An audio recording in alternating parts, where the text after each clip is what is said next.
With some large cameras, such as the 1923 Century camera, you might spend 5 hours in a session and only take 5 images. And when shooting with a large format camera, it reminds us how to take a shot. You don't just put the camera up to your eye and start clicking away. Compose your shot, get your lighting correct, and then capture it. Amy and I met in college pursuing bachelor degrees of visual communications. I had a major in fine art, and she had a major in graphic design. Amy worked at a portrait studio for several years before we decided it was time to go out on our own. We opened the studio in 2008 when we purchased the building and started renovations. With a long history of portrait photography on Railroad Avenue going all the way back to the beginning of the last century, we're honored to continue a tradition that has been here for some time. We purchased the building in 2008 and began renovation. During that time, we discovered that Dean Palmer, a well-known local photographer, had started out in this space in 1948 and then moved next door in 1960, where he continued his portrait studio until 1990 when he sold to Norm Tennefoss, who continued on with ET photography. Eaton Tennefoss was there up until the fall before we moved in, so we are happy to continue that tradition. Amy and I were very lucky to have attended college and receive our training during the digital transition. So we learned traditional darkroom techniques, traditional film techniques, and we're able to adapt those into the digital world and create images that are not only modern, but timeless.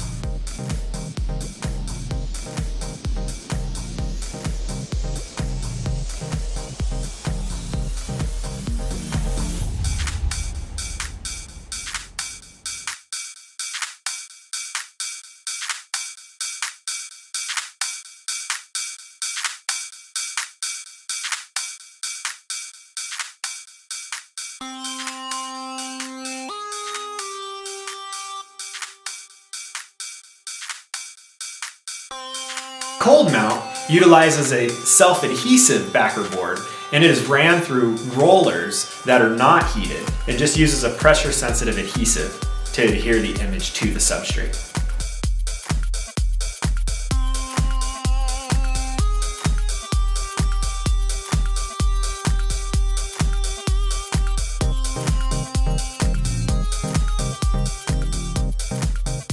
Turn these to a beautiful mat. We still sell the traditional portrait. So most everything that we deliver to our clients is printed, custom framed, and ready for them to hang on the wall, which is kind of a traditional idea that is coming back around now.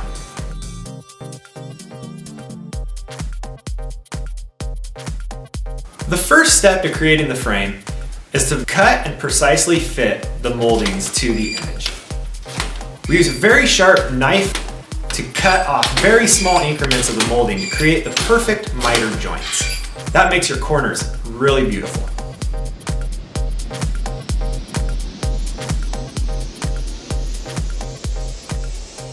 After applying some glue to the miter, it's then inserted into the V-nailer, which shoots a small V-shaped nail up from the bottom, which adheres the two corners together.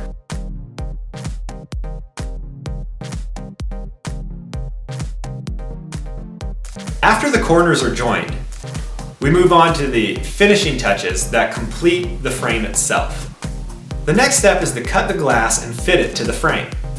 Conservation grade glass, it has a coating on it that blocks 99% of the UV light. And one side of the glass is coated and one is not. Once that's completed and the glass has been cleaned, the photo package, which includes the photo, the mount, the mat, and the backing board, are inserted into the frame.